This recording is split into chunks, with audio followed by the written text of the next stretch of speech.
ನೋಡಿ ಓಡ್ ಬರ್ತಾರೆ. ಇದು ಇನ್ನೊಂದ್ಸರಿ ಅರ್ಥ ಹೇಳ್ತೀನಿ, ಇನ್ನೊಂಥರ ಅರ್ಥ ಹೇಳ್ತೀನಿ ನೋಡ್ರಿ ವಾಕ್ಯನ.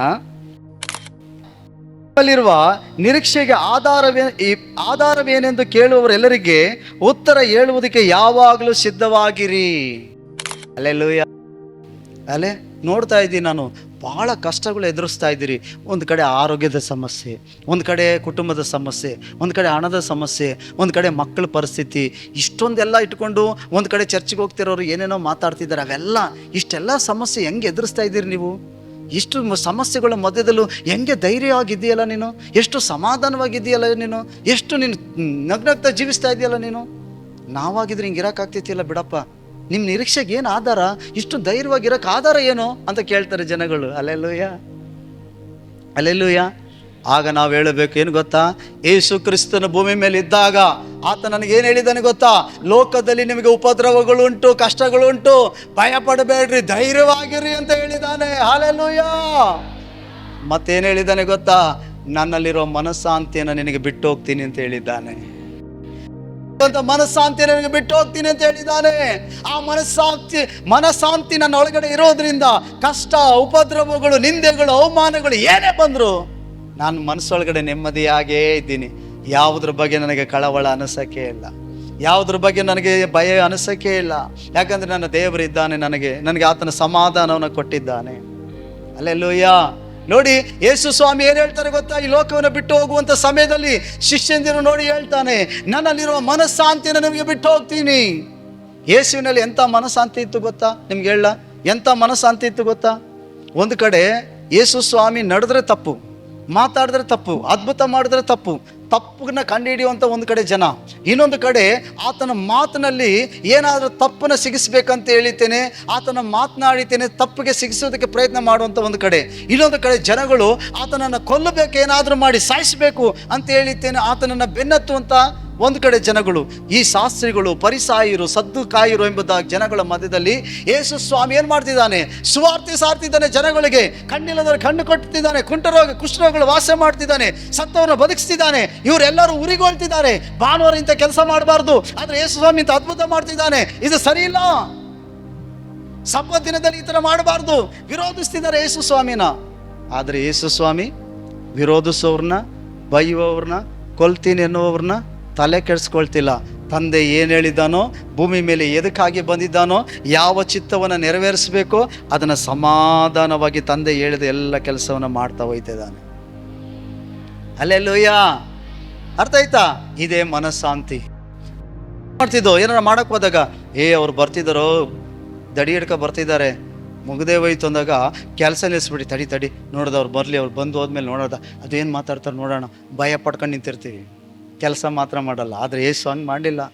ತಂದೆ ಏನು ಕೊಟ್ಟಿದ್ದಾನೋ ಕೆಲಸ, ಆ ಕೆಲಸವನ್ನು ಗಂಭೀರವಾಗಿ ತಂದೆಯ ಚಿತ್ತಕ್ಕೆ ಮಹಿಮೆ ಪಡಿಸುವ ಹಾಗೆ ಆತನ ಮಾಡ್ತಾ ಹೋಗ್ತಿದ್ದಾರೆ. ಒಂದು ಕಡೆ ಆತನ ತಪ್ಪು ಕಂಡು ಹಿಡಿಯುವವರು, ಒಂದು ಕಡೆ ವಿರೋಧಿಸೋರು, ಒಂದು ಕಡೆ ದೆವ್ವ ಹಿಡ್ದವನು ಇವನು ಅಂತ ಹೇಳ್ತಿದ್ದಾರೆ ಯೇಸುವನ್ನ, ಇನ್ನೊಂದು ಕಡೆ ಏನು ಮಾಡ್ತಿದ್ದಾರೆ? ಆತನ ಮೇಲೆ ತಪ್ಪು ಹೊರಿಸ್ತಿದ್ದಾರೆ, ಇನ್ನೊಂದು ಕಡೆ ಆತನ ಹೆಂಗಾರ ಮಾಡಿ ಹಿಡಿದು ಕೊಲ್ಲಬೇಕು ಅಂತ ಪ್ರಯತ್ನ ಪಡ್ತಿದ್ದಾರೆ. ಇವುಗಳ ಮಧ್ಯದಲ್ಲಿ ಕ್ರಿಸ್ತನು ಸಮಾಧಾನವಾಗಿ ಕಾರ್ಯ ಮಾಡ್ತಾ, ದೆವ್ವದಲ್ಲಿ ಕಟ್ಟಲ್ಪಟ್ಟವರು, ಮಾಟದಲ್ಲಿರೋರು, ರೋಗದಲ್ಲಿರೋರು, ಕಷ್ಟದಲ್ಲಿರೋರನ್ನ ಗುಣಪಡಿಸ್ತಾ, ಅದ್ಭುತ ಮಾಡ್ತಾ, ಸುವಾರ್ತೆ ಸಾರ್ತಾ ಹೋಗ್ತಾನೇ ಇದ್ದಾನೆ. ಅದಕ್ಕೆ ಪ್ರಿಯರೇ, ಅನೇಕರು ಬಂದು ಕೇಳ್ತಾರೆ, ಇಷ್ಟೆಲ್ಲ ಕಷ್ಟ ಇದ್ದಿದ್ರು, ಇಷ್ಟೆಲ್ಲ ಹೋರಾಟ ಇದ್ರು, ಇಷ್ಟೆಲ್ಲ ಚಿಂತೆ ಇದ್ರು, ಇಷ್ಟು ಪರಿಸ್ಥಿತಿ ಇದ್ರು, ಅನಾರೋಗ್ಯ ಇದ್ರು, ಇಂಥ ಕುಟುಂಬ ಹೋರಾಟ ಇದ್ರು, ಎಷ್ಟು ನೆಮ್ಮದಿಯಾಗಿದೆಯಲ್ಲಪ್ಪ, ಇದಕ್ಕೆ ಆಧಾರ ಏನಂತಂದ್ರೆ ಏನು ಹೇಳ್ತೀರಿ? ಏನು ಹೇಳಬೇಕು? ನನ್ನಲ್ಲಿರುವಂಥ ಮನಸ್ಸಾಂತಿಯನ್ನು ನನಗೆ ಕೊಟ್ಟಿದ್ದಾನೆ. ಅಲ್ಲೆಲ್ಲೂಯ್ಯ. ಕ್ರಿಸ್ತನು ನನ್ನ ಎಲ್ಲ ಸಮಸ್ಯೆಗಳಿಗಿಂತ ದೊಡ್ಡವನಾಗಿದ್ದಾನೆ. ಅಲ್ಲೆಲ್ಲೂಯ್ಯ ಅಲ್ವಾ? ಅದಕ್ಕೆ ನೋಡಿ, ಅವ್ರಿಗೆ ಕಷ್ಟ ಬಂದರೆ ತಡ್ಕೊಳಕ್ಕಾಗಲ್ಲ. ಒಂದು ಕಷ್ಟ ಬಂದರೆ ತಲೆ ಮೇಲೆ ಬಟ್ಟೆ ಹಾಕೊಂಡು ಕೂತ್ಕೊಳ್ತಾರೆ, ಏನು ಮಾಡ್ಲಪ್ಪ, ಹೆಂಗೆ ಬಗೆಹರಿಸ್ಕೊಳ್ಳಪ್ಪ ಅಂತ. ಆದರೆ ನಮ್ಮ ಜೊತೆ ಸುತ್ತಮುತ್ತ ಕಷ್ಟಗಳೇ ಸುತ್ತರಿತಾ ಇರ್ತದೆ, ಹೋರಾಟನೇ ಸುತ್ತರಿತದೆ. ಈ ಕಡೆ ಮಲಗಿದ್ರೆ ಇನ್ನೊಂದು ಕಿತ್ಕೊಂಡು ತಿಂತದೆ, ಈ ಕಡೆ ಮಲಗಿದ್ರೆ ಈ ಕಡೆ ಓಡ್ಬರ್ತದೆ. ಅಲ್ಲೆಲ್ಲೂಯ್ಯ. ಯೋಚನೆ ಮಾಡಿ, ಎಷ್ಟೆಲ್ಲ ಹೋರಾಟ. ಅವ್ರು ನೋಡೋದೇನೆಂದರೆ, ಚರ್ಚ್ಗೆ ಹೋಯ್ತಾರೆ ಇವರು, ಜಾತಿ ಒಳಗಡೆ ಬಂದು ನಮ್ಮ ಹೋರಾಟ ನೋಡ್ಬೇಕು ಅವರು. ಅರ್ಥ ಆಯ್ತೈತ ನಾನು ಹೇಳೋದು? ಒಳಗಡೆ ಬಂದು ದೇವರ ಮಕ್ಕಳು ಮಾನಸಿಕವಾಗಿ, ದೈಹಿಕವಾಗಿ, ಕುಟುಂಬಕವಾಗಿ, ಆರೋಗ್ಯದಲ್ಲಿ ಮತ್ತು ಹಣಕಾಸಲ್ಲಿ ಎಷ್ಟೆಲ್ಲ ನಾವು ಫೈಟ್ ಮಾಡ್ತಾ ಇದ್ದೀವಿ, ಅದ್ರ ಮಧ್ಯದಲ್ಲಿ ಎಷ್ಟು ನೆಮ್ಮದಿಯಾಗಿ ದೇವರ ಮಕ್ಕಳಾಗಿ ಆನಂದವಾಗಿ ಸಾಕ್ತಿದ್ದೀವಿ ಅನ್ನೋದು ಅವ್ರು ಅರ್ಥ ಮಾಡ್ಕೋಬೇಕು. ಬಂದು ಅವ್ರು ಅನ್ಕೊಂಡವ್ರೆ ಚರ್ಚ್ಗೆ ಹೋದೇಟ್ಗೆ ಇವ್ರಿಗೆ ಏನೋ ಕೊಡ್ತಾರೆ, ಚೆನ್ನಾಗವ್ರೆಪ್ಪ ಅಂತ. ಅಲ್ಲೆಲ್ಲೂಯ್ಯ. ನಾವಿಷ್ಟು ಚೆನ್ನಾಗಿರೋದಕ್ಕೆ ಕಾರಣ ಕರ್ತನಲ್ಲಿರುವಂಥ ಮನಸ್ಸಾಂತಿ ನಮಗೆ ಕೊಡಲ್ಪಟ್ಟಿರೋದಕ್ಕೆ. ನಮಗಿರುವಂಥ ಹೋರಾಟ ಅವ್ರು ತಡ್ಕೊಳಕ್ಕಾಗಲ್ಲ. ನಾವು ಅನುಭವಿಸುವಂಥ ಟೆನ್ಷನ್ ಅವ್ರು ತಡ್ಕೊಳಕ್ಕಾಗಲ್ಲ. ನಾವು ಅನುಭವಿಸುವಂಥ ಅವಮಾನಗಳು ಅವ್ರು ತಡ್ಕೊಳಕ್ಕಾಗಲ್ಲ. ಒಂದು ರಾತ್ರಿಗೆ ಆತ್ಮಹತ್ಯೆ ಮಾಡ್ಕೊಂಡು ಸುತ್ತೋಗ್ಬಿಡ್ತಾರೆ ಅವರು. ನಾನು ಹೇಳೋದು ಅರ್ಥ ಆಗ್ತೈತಾ? ನಮ್ಮ ಸುತ್ತಮುತ್ತ ಇರೋ ಹೋರಾಟಗಳು, ಭವಿಷ್ಯದ ಹೋರಾಟಗಳು, ಆರೋಗ್ಯದ ಹೋರಾಟಗಳು, ಹಣಕಾಸಿನ ಸಮಸ್ಯೆಗಳು, ಕುಟುಂಬದಲ್ಲಿ ಚರ್ಚದು ಸೇವೆಗಳ ಕುರಿತು, ಓ ಹಲ್ಲೆಲೂಯ, ಹೋರಾಟದ ನಡುವೆನೂ ಕೂಡ ವೈರಾಗ್ಯವಾಗಿ ದೇವ್ರ ವಾಕ್ಯ ಹೇಳ್ತೀವಿ ನಾವು. ಹಲ್ಲೆಲೂಯ. ಇದು ದೇವ್ರು ನಮ್ಗೆ ಕೊಟ್ಟಿರೋ ಮನಸ್ಸಾಂತಿ. ನಮ್ಮ ಹೋರಾಟ ಅವ್ರು ಅರ್ಥ ಆಗ್ಬೇಕು. ಅವ್ರೇನು ಅನ್ಕೊಂಡವ್ರೆ ಜನಗಳು, ಚರ್ಚ್ಗೆ ಹೋದ್ರೆ ನೀವೇನೋ ಕೊಡ್ತಿದ್ದಾರೆ, ಚೆನ್ನಾಗಿದ್ದಾರೆ ಅನ್ಕೊಂಡವ್ರೆ. ಹಲ್ಲೆಲೂಯ.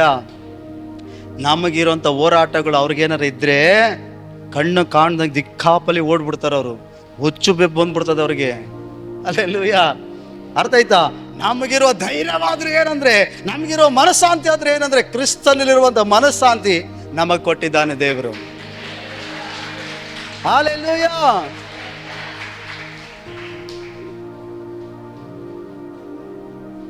ಒಂದು ಸಣ್ಣ ಕಷ್ಟ ಬಂದರೂ ದೊಡ್ಡದಾಗಿ ಅವ್ರು ಯೋಚಿಸ್ತಾರೆ. ಇವತ್ತು ದೊಡ್ಡ ದೊಡ್ಡ ಕಷ್ಟಗಳು ನಮ್ಮ ಬೆನ್ನ ಹಿಂದೆ, ಕಣ್ಣು ಮುಂದೆ, ಎಡ ಬಲಗಡೆ ಕುಂತ್ರೆ ನಿಂತ್ರೆ ಸುತ್ತರಿತಾವಳೆ ಗರ ಗರ ಗರ ಗರ ಗರ ಅಂತ. ಈ ನವಗ್ರಹಗಳು ಸುತ್ತರಿಗಿಲ್ವ ಹಂಗೆ ಸುತ್ತರಿತಾವ ಗರ ಗರ ಗರ ಗರ ಅಂತ. ಈ ಫ್ಯಾನ್ ಆದ್ರೂ ನಿಂತ ನಿಲ್ಲಿಸ್ಬಿಡ್ಬೋದು, ಬಿಡ ಜಾಸ್ತಿ ಏನದು ಬಿಸಿ ಗಾಳಿ ಬರ್ತೈತೆ ಅಂತ. ಈ ಹೋರಾಟಗಳನ್ನೆಲ್ಲ ನಮ್ಮ ಸುತ್ತಾರವು. ಅದ್ರ ಮಧ್ಯದಲ್ಲೂ ರಾಜನ್ ಥರ, ರಾಣಿ ಥರ ದೇವರ ಮಕ್ಕಳಾಗಿ ಆನೆ ನಡೆದಿದ್ದೆ ದಾರಿ ಅನ್ನಂಗೆ ದೇವರ ಕೃಪೆಯಿಂದ ಹೋಯ್ತಾ ಇದ್ದೀವಿ. ಹಲ್ಲೆಲೂಯ. ಹಲ್ಲೆಲೂಯ. ಹೇಗೆ ಸಾಧ್ಯ? ಜನರು ಬಂದು ಕೇಳ್ತಾರೆ, ನಿಮ್ಮ ನಿರೀಕ್ಷೆಗೆ ಆಧಾರ ಏನು? ಏನ್ ನಂಬಿ ಈ ಥರ ಬದುಕ್ತಾ ಇದ್ದೀರಿ? ಇಷ್ಟು ಕೈ ತುಂಬ ತಲೆ ತುಂಬ ಸಾಲ ಐತೆ, ಇಷ್ಟು ಮೈ ತುಂಬ ರೋಗ ಐತೆ, ಇಷ್ಟು ಕುಟುಂಬ ಪರಿಸ್ಥಿತಿಗಳು, ಇಷ್ಟು ಮಕ್ಕಳ ಭವಿಷ್ಯಗಳು, ನೀನ್ ದುಡಿಯೋದು ಒಬ್ಬಳೇ ಹೇಗೆ ಮನೆ ಮೇಂಟೈನ್ ಮಾಡ್ತಿ? ನಾವು ನಾಲ್ಕು ಜನ ದಬಾಕಂತ ದುಡಿದ್ರು ಮನೆ ಮೇಂಟೈನ್ ಮಾಡೋಕ್ಕಾಗ್ತಿಲ್ಲ. ಹಲ್ಲೆಲೂಯ. ನಾನು 2 ಮಕ್ಕಳು ಓದಿಸಕೈತೀನಿ, 4 ಮಕ್ಕಳು ಓದಿಸ್ತಿದ್ದೀಯಲ್ಲ. ಒಬ್ಬಳು ದುಡ್ದು ಹೆಂಗೆ? ಚರ್ಚಲ್ಲಿ ಏನಾರು ಕೊಡ್ತಾರಾ? ಇಲ್ಲ. ಹಲ್ಲೆಲೂಯ. ಇಂಥ ಸಮಸ್ಯೆಗಳ ಮಧ್ಯದಲ್ಲೂ, ಕಷ್ಟ ಹೋರಾಟಗಳ ಮಧ್ಯದಲ್ಲೂ ಕರ್ತನ ಮನಸ್ಸಾಂತಿ ನಮಗಿರೋದ್ರಿಂದನೇ ನಾವು ಅದನ್ನು ಗೆದ್ದು ಹೋಗ್ತಾ ಇದ್ದೀವಿ. ಹಾಲೆಲೂಯ. ಹಾಲೆಲೂಯ.